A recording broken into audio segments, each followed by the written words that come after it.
Okay, thanks everybody, and a special thanks, of course, to Ryan Greenstein for moderating the panel with Kathy Jennings and with David Yost. I'm now excited to introduce you to our plenary session for the morning, Engaging with Justice to Prevent Overdose and Death, Alternatives to Incarceration in the Federal Court System. Today's panel is going to be moderated by Kevin Wolf, the Associate Professor and Doctoral Faculty Member, the Department of Criminal Justice at John Jay College of Criminal Justice, City University of New York. We're joined today by the Honorable Haywood Gilliam Jr., U.S. District Judge.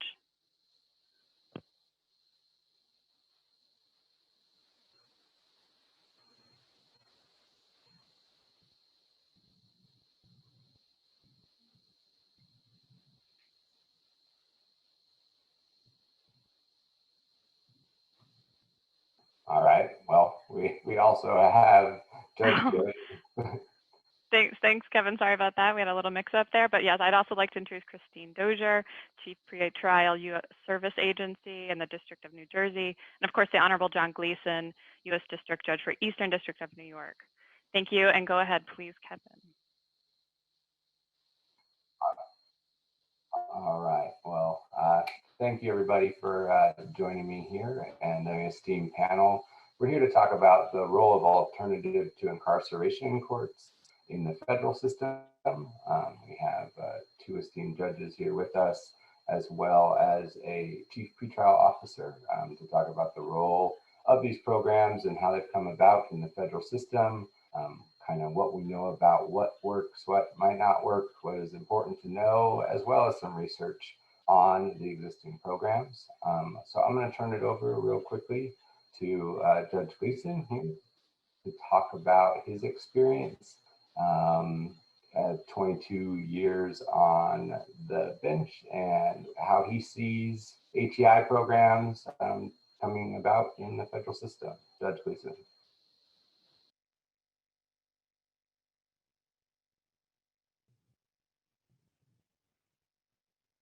Judge, you're on mute. Unmute, thank you. Thank you, Kevin. Thank you for having me as part of this program. I'm flattered to be part of it. Before I get locked up for impersonating a federal judge, I should emphasize that I left the bench in 2016, but I retain a powerful interest in alternatives to incarceration in the federal system. And my task is to set the table a bit by establishing why they're there and the impetus for them. And in a nutshell, why they're there, I'll give a little more flesh on this bone in a moment, but why they're there is the sense on the part of a meaningful number of sitting federal judges, and I was one at the time that I got involved in this endeavor, that there were a meaningful number of defendants that came into the federal system who came into the system whose cases arose out of their addictions.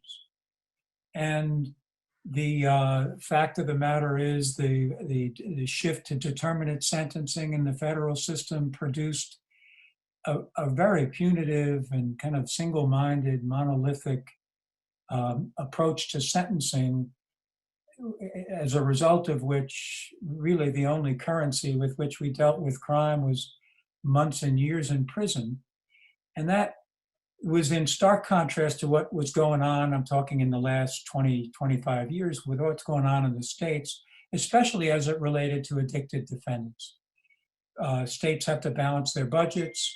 So when the economy went south in the early part of this century, and even before, there were innovations in the states to divert addicted defendants away from incarceration and even from criminal convictions that were not going on in the federal system. And my exposure to this was teaching sentencing. I've been teaching it at NYU Law School for more than 25 years.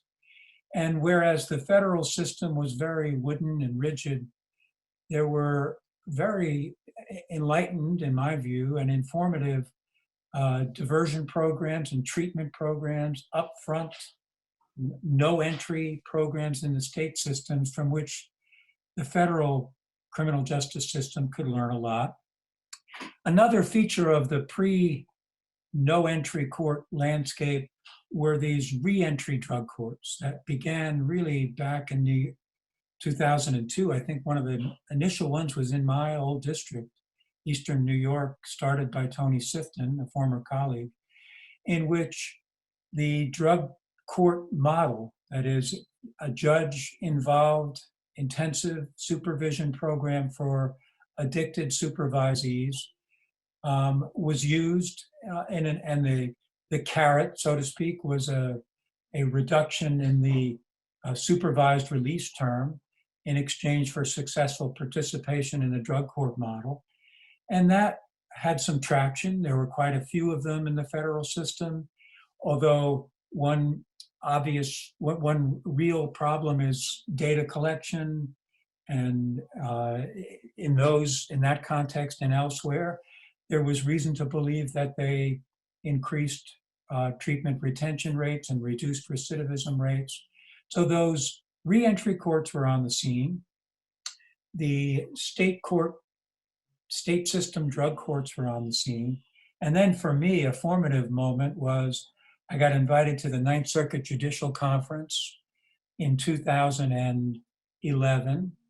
And there was a presentation by Ann Aiken, a district judge in Oregon, regarding her reentry court. And because I was invited and I was on the Ninth Circuit dime, I thought I needed to participate. So fueled by my knowledge from teaching of the state drug courts, I asked a question and I said, why are we waiting until people finish prison terms to give them the treatment they need? Why are we applying the guidelines, giving them 3, 4, 5, 6-year terms? And then when they come out, we use the reentry courts to help them deal with their addiction. Why don't we take that and move it up front? And maybe they can avoid the jail terms altogether if they successfully participate in a drug court model. And one answer to that question was folks from the Central District of California reported that they were working on what became the CASA model in the Southern District of California, one facet of which is a drug court. And I went back to Brooklyn, worked with with Chris Dozier's counterpart in the Eastern District of New York, Roberto Cordero, and we created the pretrial opportunity program called the POP program, one of the first, along with CASA, one of the initial. There's plenty of like-thinking folks out there. I don't mean to suggest we were the only ones, but one of the initial federal upfront, no entry drug courts. And created that model. It began in January of 2012. It was and remains successful. I commend to you a report called Assessing the Efficiency of ATI Programs Within 7 Federal Districts, a report Kevin, among others, Kevin and Chris, and Roberto and Laura Baber, forgive me if I'm mispronouncing her name, about 7 of these upfront no entry programs. It does all the right things. It reports the data that's available, reports the need to have a greater data collection and data evaluation, reports the fact that along a number of measures, including sentencing outcomes and diversion from convictions altogether, and recidivism, although that data is not conclusive or expansive enough, but reports the promise of these programs. I'll finish and turn it over to my fellow panel members by saying this. We invited Eric Holder to a public program involving both the POP, the drug court, and our youthful offender court in the Eastern District of New York. That gave it a shot in the arm. A number of U.S. attorneys were there. A number of delegations from around the country visited Brooklyn to observe our judge-involved intensive supervision programs, including a drug court in action went back to their districts. There's been a proliferation of them in the federal system, now upwards of 30 such courts of different types around the country.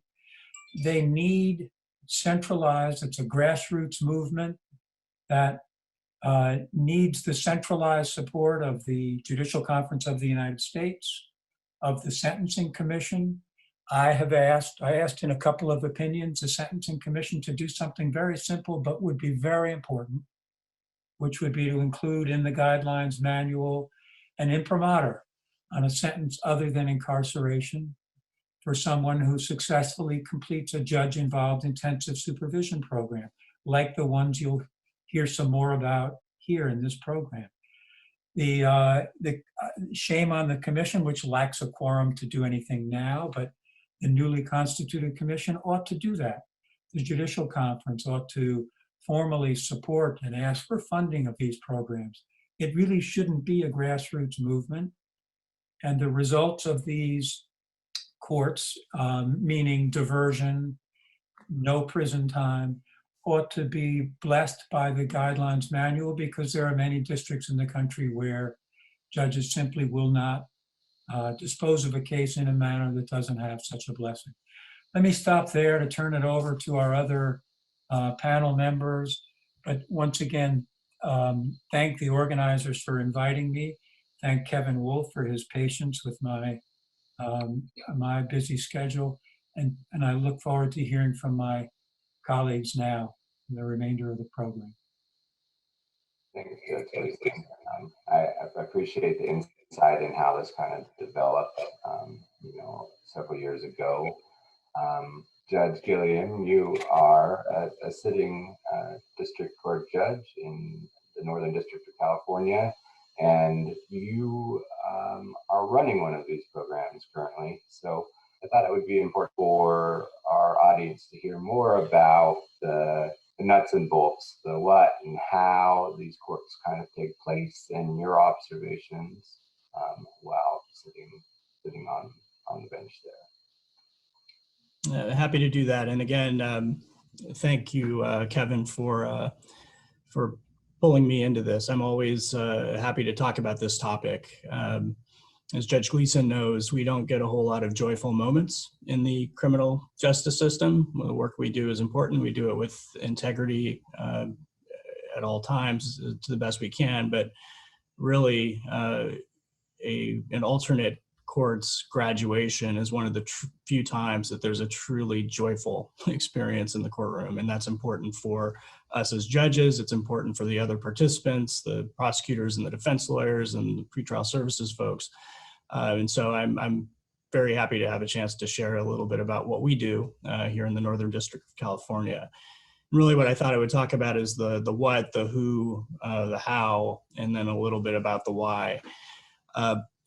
As Judge Gleason mentioned, our program, which is now called ATIP, the Alternatives to Incarceration Program, is a drug court-based 12 to 18-month program that is focused on defendants in the federal system who have substance abuse issues that, if treated and addressed, can result in them having a better outcome going forward and give them the chance to get on a different path than the one that they've been on before getting to us. Our program started here in the Northern District in November of 2015. We have a venue in each of our 3 courthouses, so San Francisco, Oakland, and San Jose. And really the CASA program and the POP program that Judge Gleason mentioned were models for the program that we implemented here in the Northern District. We've just reached some important milestones this year over the course of the time that our court has been running. We are now up over 100 participants district-wide, and we're up now over 70 graduates, successful graduates of the program. And so that is a lot of lives changed for the better in ways that have ripple effects way beyond the individual who is part of the program. And the premise for our program is that defendants who successfully complete the program are in a position to either have their sentence reduced or, as a practical matter, to have a non-custodial sentence. And that is an enormous benefit to the defendant, obviously, but also going forward to maintaining the gains. As you can imagine, someone going to prison can very quickly undo all of the work that's been done in a 12-month period. And so really the goal here is to put people in a position to have an alternative to being sent to prison. The way that our model works, which again I think is standard for these sorts of alternative courts, is we have a team comprised in our district of 2 judges. So it's me and a magistrate judge in Oakland, and each of our venues has a similar judge-led team. There is representation from pretrial services. There is generally a participant from the U.S. Attorney's Office. In our district, they have limited their participation at some level. And then critically, we have a clinician who's part of the team, because really the therapeutic piece of this is the center of the program.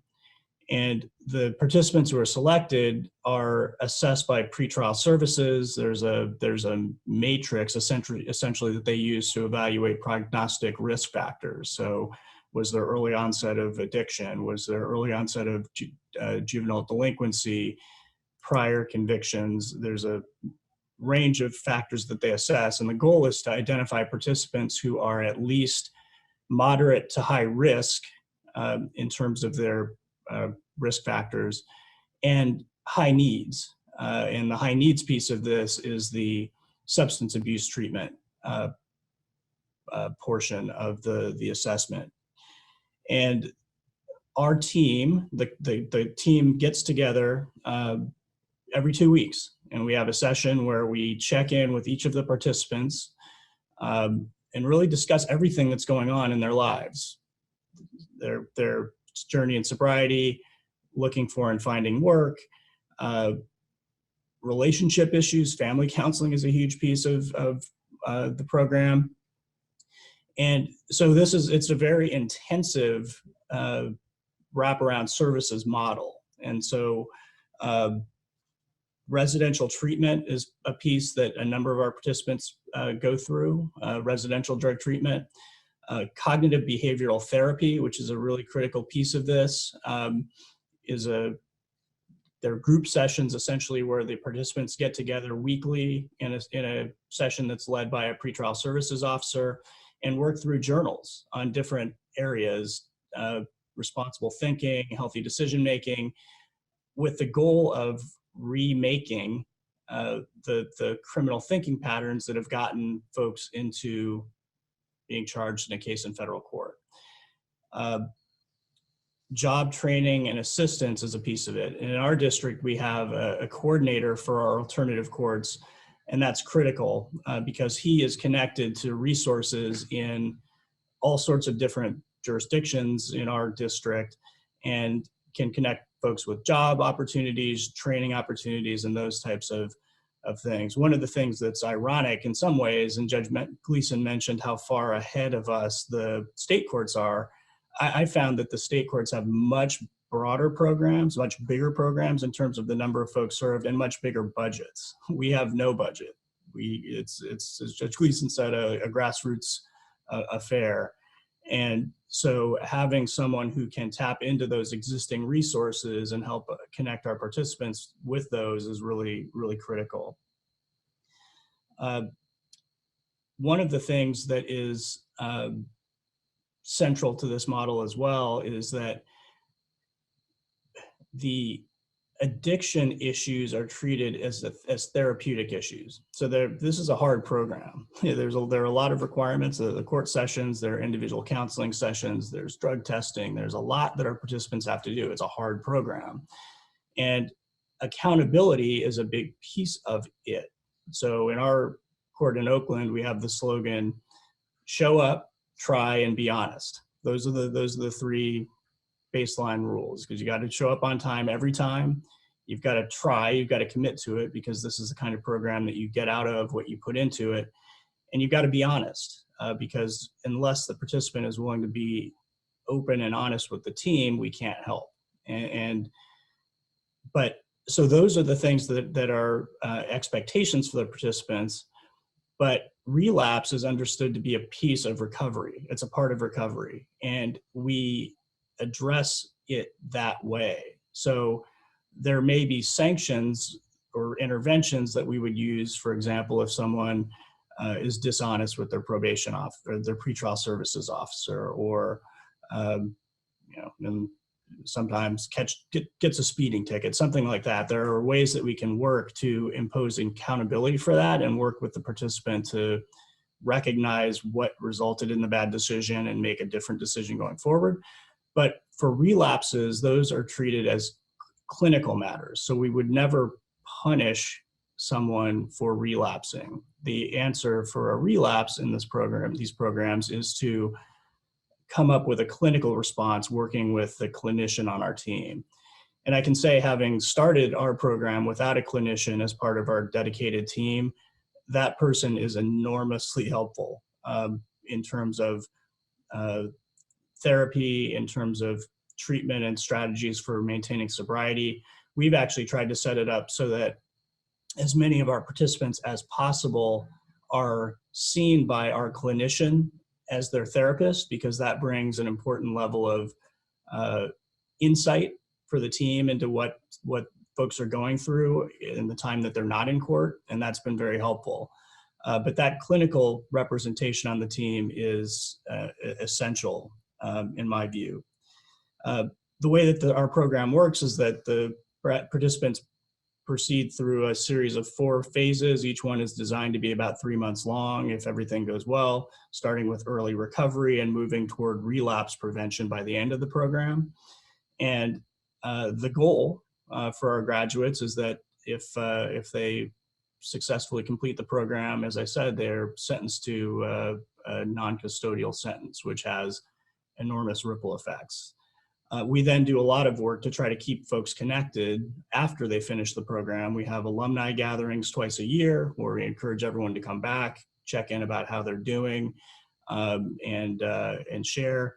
We actually do a graduation celebration at the end of each participant's journey, which is a really wonderful opportunity for their family and friends to come and celebrate all the hard work that they did to reach this accomplishment. We actually just had 2 last week via Zoom. But it was, those are some of the best days that I have as a judge. And I'll just finish by saying, in terms of the why, obviously, if you're a defendant and you're charged in federal court, there's a benefit to having the chance to get a lower sentence. But we always stress with our participants that it's much bigger than that. And what this is really an opportunity to transform your life in a way that will affect not just you, but your kids and your community, because rather than being in prison, you're raising your kids, you're working, and you're contributing. And a number of our participants have talked about how important it is to break the cycle. We've had a number of participants whose parents or even grandparents had criminal cases in our court. And one of our defense lawyers who represented a graduate spoke very movingly about the fact that he personally had represented 2 generations before our participant in the same family. And so to have the opportunity to break that cycle, find a way of living that is healthy and transformed, has enormous benefits that we can't even really know as we sit here today, because it's like a ripple in a pond. But I can say that from my perspective, there's no part of my job that I find more fulfilling and more worthwhile. And we hope to continue doing the work that we're doing. And as Judge Gleason said, we hope we get some more resources from the powers that be, because they certainly couldn't hurt. Thanks, Judge Beal, and that's a good insight into your program in the District of Northern California.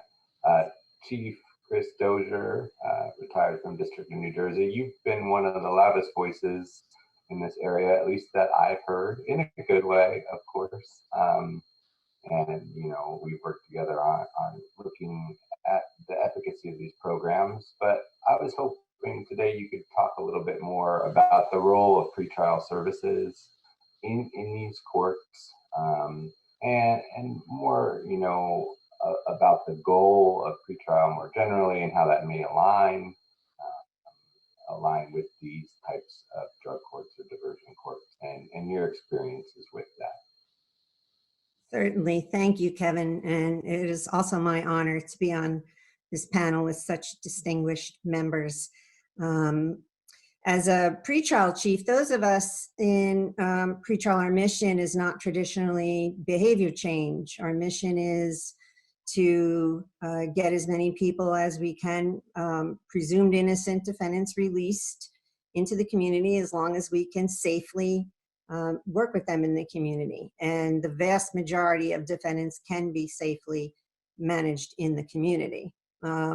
So when it comes to the addicted population, these defendants are traditionally released on bail with conditions of treatment. And we're very fortunate in the federal system to have a strong financial resources for treatment. Our caseloads are much smaller than state and local courts. These cases are more serious, they're higher level, and these prosecutions take a lot longer. So we do end up having these defendants under our supervision, oftentimes for years. So while behavior change isn't our mission traditionally, when we spend time working with defendants and putting them through treatment and seeing them change their lives, only to be sentenced to a significant number of years in jail, it makes us scratch our heads and say, why? Just looking at the big picture of the way our system is operating, it makes us think there's got to be a better way.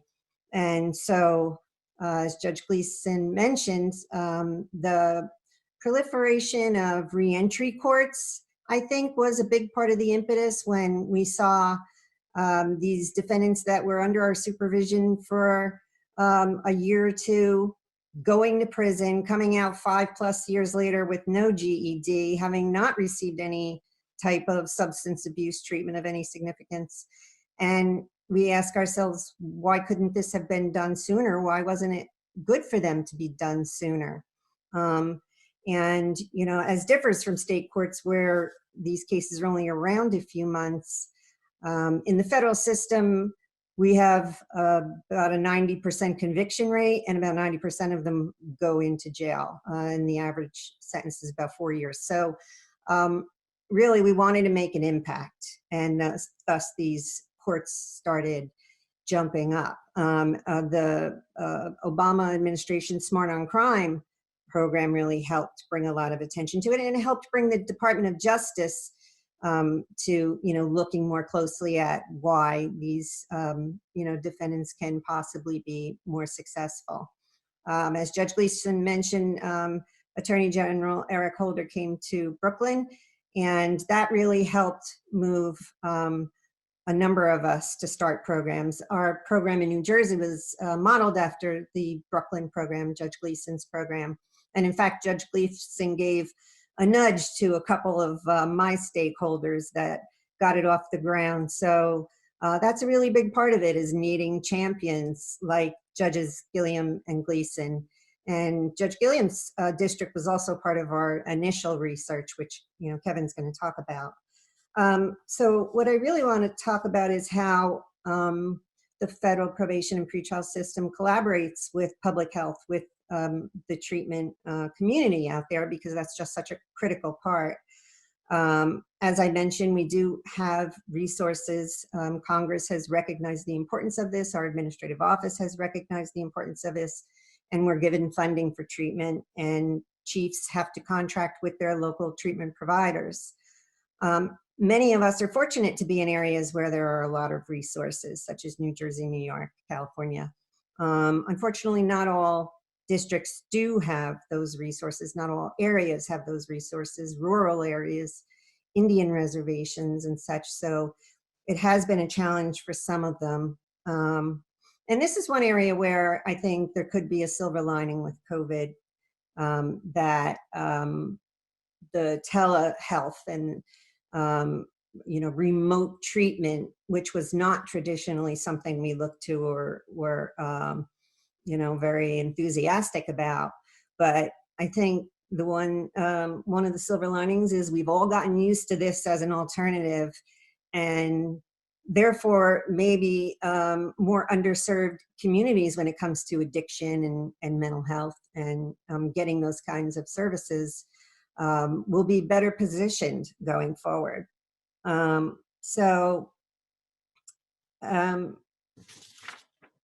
This proliferation, as Judge Gleason mentioned, in the federal system, we all have different types of models. In New Jersey, we're following the NADCP's model. The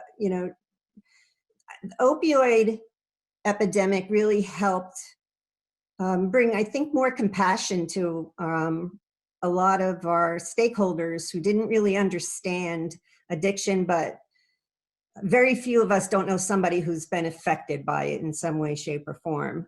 So it hasn't been a really hard selling point to have drug courts. The vast majority of drug courts out there in the system are post-conviction in the state systems where they're sentenced to drug court. But in the federal system, where there were very few, we really needed these programs in order to justify a non-custodial sentence. Without these programs, all of these people would go to prison for a number of years, as I mentioned. And with these programs, the vast majority have avoided prison sentences. So the way it's been working in our system is that treatment should start right at arrest. Now, a lot of our defendants at arrest are being detained, unfortunately, too many. And there is some legislation that's been proposed recently by Senator Dick Durbin, and it is the Smarter Pretrial Detention for Drug Charges Act, which came out of some research that was done by our administrative office that drug cases that have a presumption of detention, many actually do very well when they are released and they are supervised. And, as I mentioned,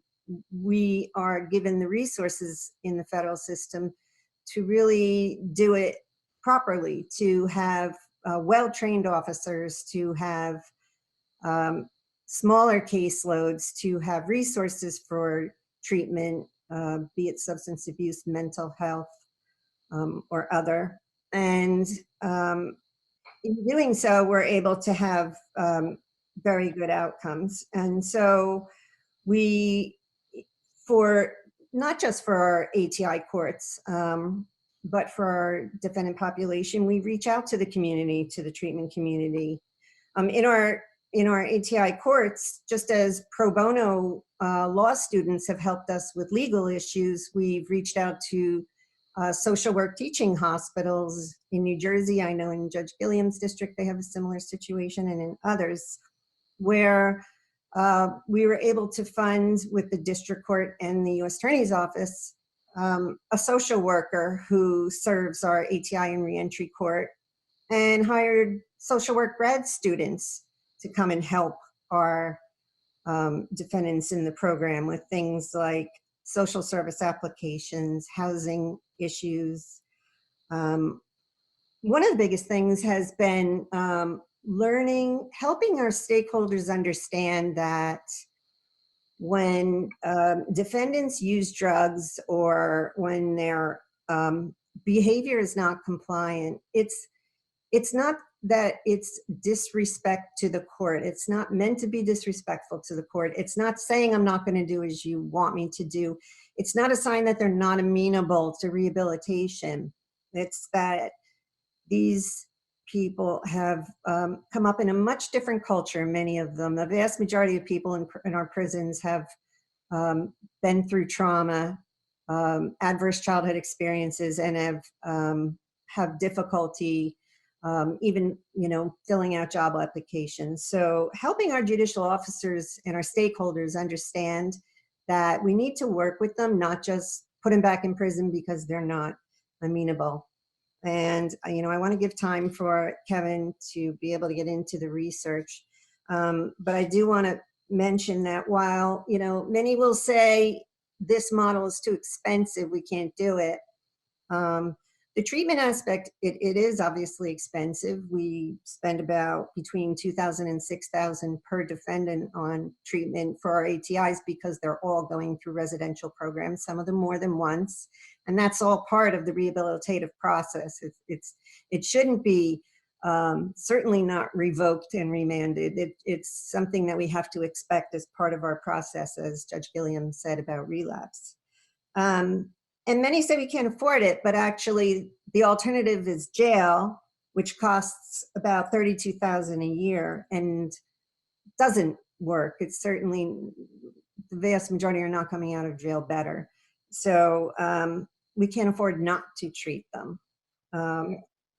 So I think that's a good point, Chris, that at least in this system, the alternative is prison time. There's a number of questions from the audience. I can talk about the research real quickly a little bit towards the end, but there's a number of questions here that I think, judges, you might be able to comment on that we didn't really talk about. Who are the candidates for these programs in the federal system? What kind of charges are they facing? And if you guys can talk a little bit about that to just paint that picture of who these individuals are, that may be useful to draw some differences between the state and the federal sort of these courts, I guess. Go ahead, Judge Gilliam. Yeah, I'm happy to speak to that. We have participants across a broad spectrum of offenses. I think if you broke it out, the three biggest categories are drug offenses, so drug distribution offenses, felon in possession of a firearm, and fraud type offenses. We have a lot of, for example, Social Security fraud type offenders. Now that that can be a challenge in terms of selection. In our district, that we've had some evolution over time in the position of the U.S. Attorney's Office as to whether they think that all of those candidates are necessarily appropriate. But we have found that even for folks with some significant drug charges or felon in possession charges, the outcomes for the people who have really committed to the program have been good. And in terms of impact, obviously, if you got someone who has a substantial record who goes from being on that path to being on a positive path, that can have huge impacts. In terms of how the process of selection works, our pretrial services department evaluates essentially every defendant. In our program, it's a post-conviction pre-sentencing program, so folks are not fully evaluated for the program until after they pled guilty. But at that point, our pretrial services office applies an objective selection tool to assess, again, whether the participant meets that high needs, high risk model. And they do that in a way that's systematic. And I think that's a good idea because, as you can imagine, lots of people, every defendant wants to be part of these programs. And there needs to be an objective and fair way that our pretrial services department can make that assessment. But really the goal is to look for folks who have substance abuse as a significant part of their profile, meet that high risk, high needs profile. And then the pretrial services department makes a recommendation. The judge that has the case has to evaluate whether he or she wants to refer the person to our ATIP court. And then once the referral is made, I, as the ATIP judge, have that case until it ends. If I can add briefly to that, Kevin, there are certain conventional wisdoms you come across when you try to help propagate these courts. One of them's Haywood mentioned earlier, which is a notion that these are like kumbaya or hug-a-thug things. they're actually it's a much harder thing for a defendant to go through than just facing a criminal prosecution. But another is in this realm, and that is, and I remember vividly sitting on a panel with Paul Fishman, who was the former U.S. attorney in Jersey, a very wonderful, enlightened man, but he was the U.S. attorney. And what he said was, well, these programs are cute, they're adorable, but they're for the state systems. We have, you know, El Chapo, or we've got real defendants in the federal system. And my view is that's what U.S. attorneys think, because they're sitting in the U.S. attorney's office thinking about these big cases. We are in the well of the court, and we know full well at the tail end of any big drug bust, there's going to be 3, 4, or 5 people who don't distinguish themselves in terms of how they got into the system from many of obviously there's a greater proportion of the state caseload amenable to this type of treatment. I mean, everybody recognizes that. But anybody who thinks there's not a significant number of addicted, low-level, either drug trafficking defendants or gun defendants or minor fraud defendants in the federal system amenable to this is just kidding themselves, and they don't hang around in the wells of the courtroom. They might be sitting up there deciding whether to indict Bridgegate or something, but everybody who knows what the caseload looks like knows there's a sufficient number of this type of defendant for these courts to make a big difference. Great. I think that helped clear it up. Well, we have about 5 minutes left. So as promised, just really quick touching on research and research needs. I think we've talked about some of this. Judge Gleason mentioned a study that we did last year, 2 years ago, across 7 districts, looking at a number of outcomes measured using administrative data amongst defendants, individuals in a number of these programs across 7 different districts. And we found modest but significant positive results in that these programs led to positive changes among these individuals. You know, there's a number of challenges here. That study lumped together a number of programs all in one sample. That's because many of these programs are small in size. Judge Gillens is actually one of the biggest current ones now, right, at 100 individuals. For those in the audience that, you know, use statistics, that's still a relatively small sample. So our study was unable to estimate program-specific effects, and questions, are some of these programs being effective and some of them not? And that's an incredibly important question for future research, but also very difficult using traditional statistics when you have samples of 17, like in Chris's district, or 30 in a different district. Until those programs move along for a number of years, we're not going to have the sample size to determine the efficacy of those programs. Another question from the audience that I think I can address here is just about long-term outcomes. And is there evidence that people have seen meaningful changes in other domains of their life? And of course, if you ask the judges here, I think they've all observed changes. I know Chief Cordero in New York has a very touching video about some personal stories in individuals. But research is not there yet, partially due to data restrictions and time needed to gather such data. But it really is something that I think we need to start looking at, both at the federal level and some state some state programs where we assess different life domains more explicitly.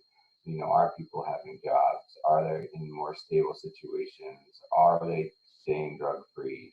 Not only are they not committing new crimes, which is the easiest measure for the criminal justice system to get data on, but you know, really talking about the substantive life outcomes and better quality of life, which for all those that are familiar with measuring, now we can measure that 100 different ways.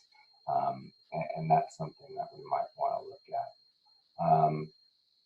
There are a couple other things that need to be evaluated. I think in the current climate, the issue of equity across different groups in society, both in these programs in the federal system, but at different levels. So one of the people in the audience asked about the option of non-custodial sentences. Are there any protections to ensure there's no discrimination happening there? And we can talk about just overall statistics in certain programs, and I'll say it shortly. There's in some programs there appears to be evidence, and I'm not talking Fed only here. There is evidence that there may be differences across racial groups, and that is something we need to keep in mind as we determine who is eligible to join these programs, who is selected to join these programs, and who is successful in these programs. It's a very important outcome to keep in mind as we refine and improve them as well. I'm excited to see the growth, even from our first study to the current study we're working on, where we're looking at some of the longer term outcomes that really right now is inclusive of long-term recidivism. So the first study was really just in program. We're working with the FBI now to get longer-term criminal history outcomes for individuals that have gone through these programs, to look at once they are free of the federal system, do they continue to stay crime-free? That administratively has been a challenge, but I think it's an important piece here. And Chris and I and other members of the research team have talked about gathering data on individuals' quality of life and some of those other outcomes that are more indicative of life success than just rearrested or not, and perhaps are more important, to be able to look at that amongst this sample as well. We have a total of 2 minutes, guys, before they yank us. Is there anybody that wants to give a closing message shot?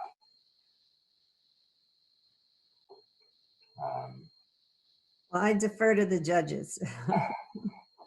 Go ahead, Haywood. Well, sure. A couple things. One is I do hope that, as Judge Gleason was talking about, we can move toward a model where there's more system level support for these efforts. Really, in our district, the judges don't get extra credit for doing this. The pretrial services officers, who spend an enormous amount of time and are critical to the success of this, get limited credit in their caseloads. There's no real budget within the judiciary, although, as Chris was saying, happily, the pretrial services office has a budget for the support for these efforts. But really, in an ideal world, we would be in a place where many, many more people got the opportunity to participate in this kind of program. It's a really hard program, and so I don't have any illusions that most people, given the chance, would succeed. It really requires a level of determination and internal commitment that's not for everybody. And one of our graduates from last week said very candidly, this is harder than going to prison. I've done prison. I've done prison my whole life. This is harder. But the outcome is so transformative and so important that I wish more people had the opportunity.